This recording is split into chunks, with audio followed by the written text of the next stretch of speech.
those little white dots are people. So you can see, you can fit a whole lot of people in that. Another flexible idea is you're just kind of closing the upper right space. This is a food truck rally. Whether we would ever do something like that is we'll figure out in the future. But the idea that we're thinking about how could you program parts of the project for evening and week time activity when the roads are not quite as busy. Concert nights where you can set up a stage and you can have some food trucks as well for service or bathrooms. The food trucks wouldn't be for bathrooms, obviously. Those would be separate trucks. That'd be kind of gross. Uh-oh. There we go. Battle of the bands. This was something we talked about with actually Dr. Noonan the other day as we were learning more about the school. Do you set up a situation where there's a number of bandstands and you kind of close down the whole commons? That's almost 2 acres of space. So you can literally have, 3 or 4 stages and do some really fun stuff in coordination with the city.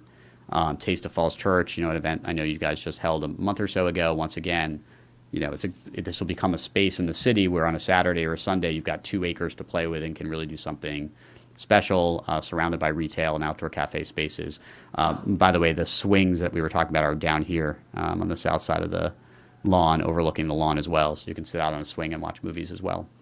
But once again, the idea here is flexible space. Who knows what the activities will be here? We'll start working with the city over the next number of years. We just wanted to design a plan that allows for us to really maximize the value of the commons. As we move into architecture, so you're starting to see very similar to what we submitted in our SEE, but you're starting to see actual architecture on the buildings. We'll go through each of these buildings individually, but these are the overview perspectives. And then we have the phase 2 buildings kind of ghosted. You can kind of see those off in the distance, the office and the residential building. The one building in here that has no architecture on it is the senior housing building. We've selected a senior housing partner, and they're working to catch up to us from an architecture perspective, so that will change. But I just wanted to share that with you. This is an image of that same architecture looking at the entrance from Commons with the condo building on the right and the office building on the left. The grocery and apartment building to the far right, and then, of course, the metro off in the distance. Oh. There we go. Looking from the school, and so in the SEE, we worked really hard with the schools to make sure that these 2 buildings were designed in a way that wasn't creating a lot of shadow on the open space, so that's consistent with exactly what we submitted. And you can see in L shape the rental building here with a lower element on the southern side of the building and the high elements on the northern and eastern side, and then the hotel here as well. So 2 of the shorter buildings in the project in that area. And this is a view looking back from Virginia Tech, and this is also something we've talked about with Dr. Noonan and Kristen as well, which is the back of this garage up against Mustang Alley, having the opportunity for art or placemaking that has a school-oriented theme to it, or maybe even art that's done by school kids through the art program. So that's a space that'll work really well as an entrance and gateway to the school. And then just looking now down the commons from a 3D perspective, kind of get this variation of heights of buildings. You can see that kind of restaurant space off in the distance as a capstone. The open space as it kind of rolls from Route 7 down to the northern edge, and our tallest building really off to the upper right, so that in the afternoon there's really very little blocking the sun to the entire commons, because that building is on the northeastern part of the site.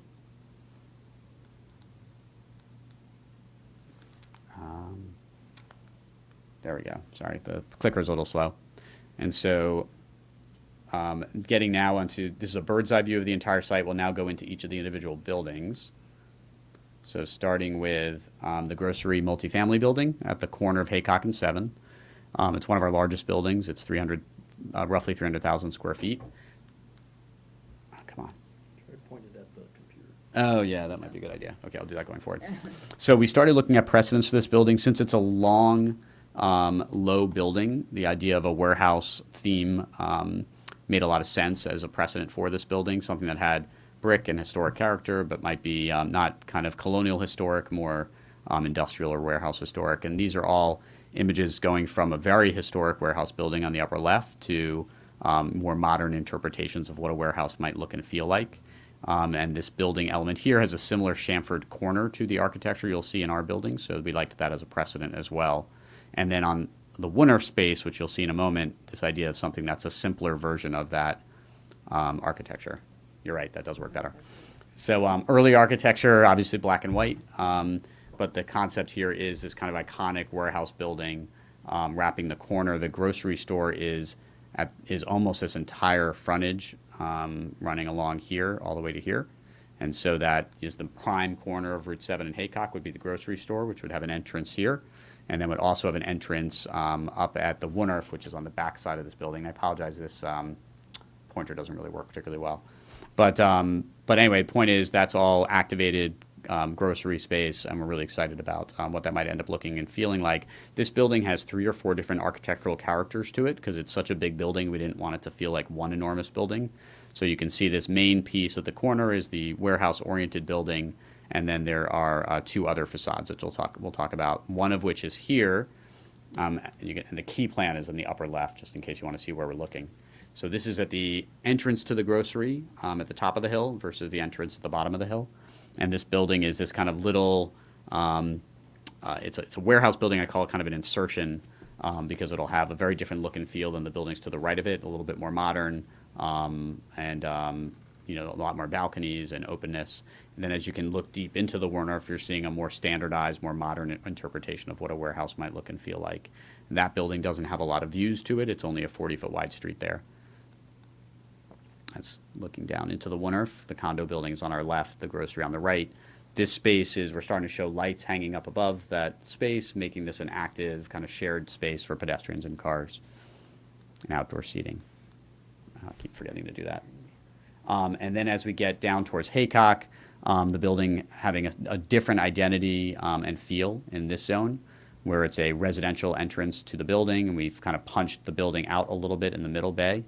So that the entrance to the residential building feels really strong, and this is not as much of a warehouse building. This is more of a kind of 1920s, 1930s building you'd typically see in an urban area. The next building, I'm going to hand this over to Laura for condos. So the condo building is next door to the. Sorry. Sorry, I didn't want to. Yeah.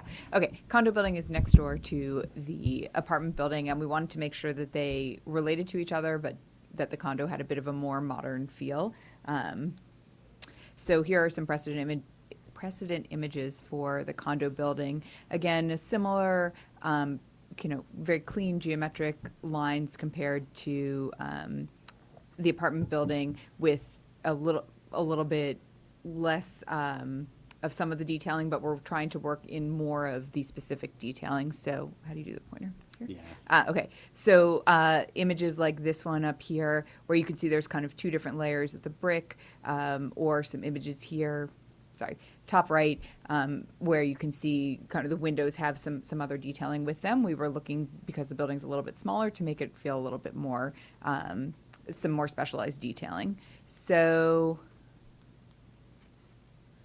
this is the view kind of standing at the right by the entrance. So your back is kind of to Route 7. This is hard to use. Okay. Evan will be my Vanna White since I'm doing the next three buildings. So he'll just show where this is compared to, if you kind of walk down the front. Yeah, that's the Commons, and then that's where the apartment building and the grocer are. Back there. So again, we are playing with kind of the geometry of the in and out, black and white. Again, we're looking at different shades of different colors for brick, and then metal panel are the general materials we're looking at right now. And that's, you can see that there. One of the we have 2 special features kind of at the mid-range. So our second story, the building will actually step back, and we'll have our amenity space. You're doing great, Evan. This is awesome. We'll have our amenity space, which actually what's shown in the darker portion there is actually the landscape, and we plan for it to almost look like it's a little bit spilling over the edges. And so that'll be interesting for the condo residents, but also is a bit of a visual continuation of the Commons up.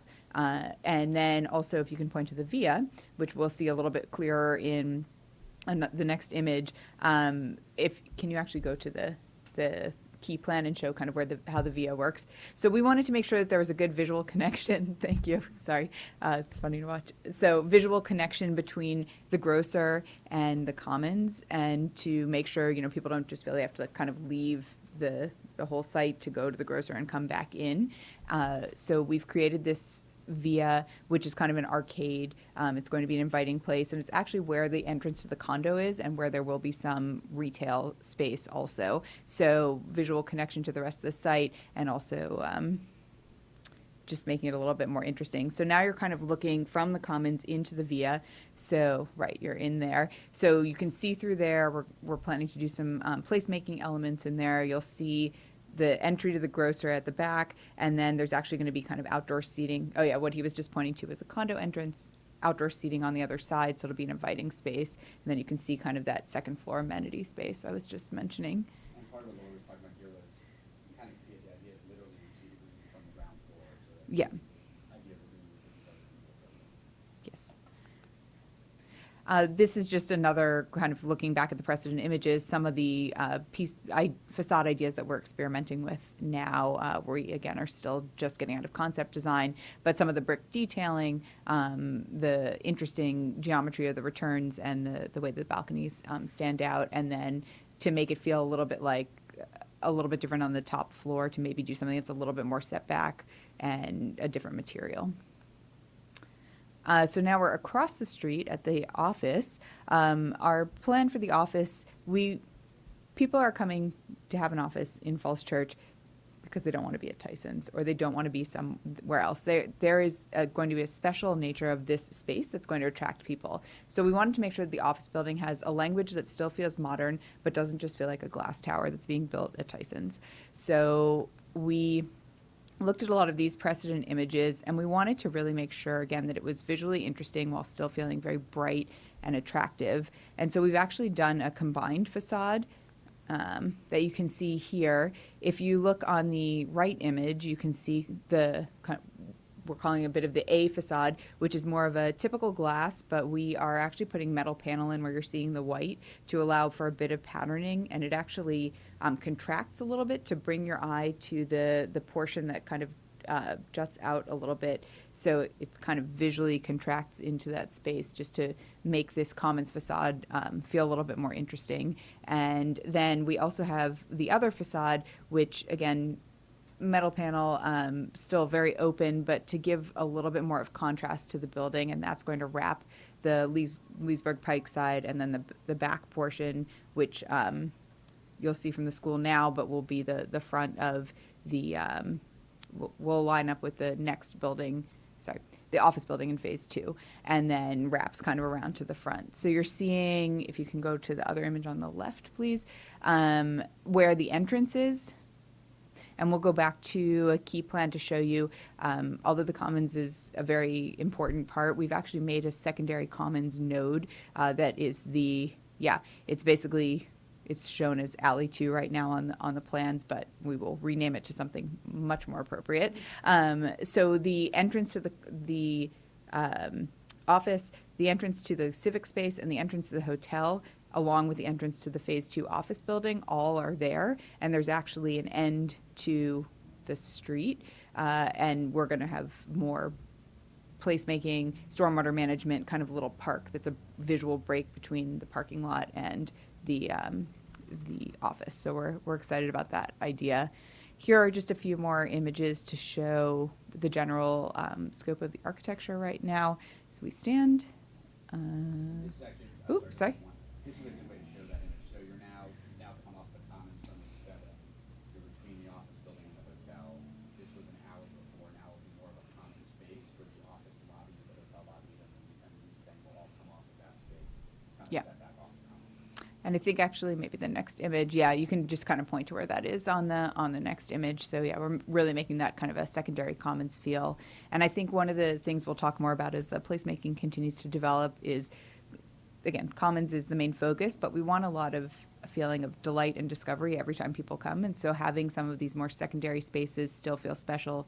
The via, this, again, renamed Alley 2, all of those pieces are going to be other things that you're not seeing at every development that are good opportunities for us. I screwed up. You want to put the hotel, and then we'll come back to this? Oh, yeah, sorry, okay.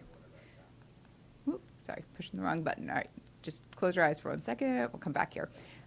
So the next building is next door, the hotel, which also has the civic component, which is planned to be kind of an event space, music space, and an outdoor terrace per all of our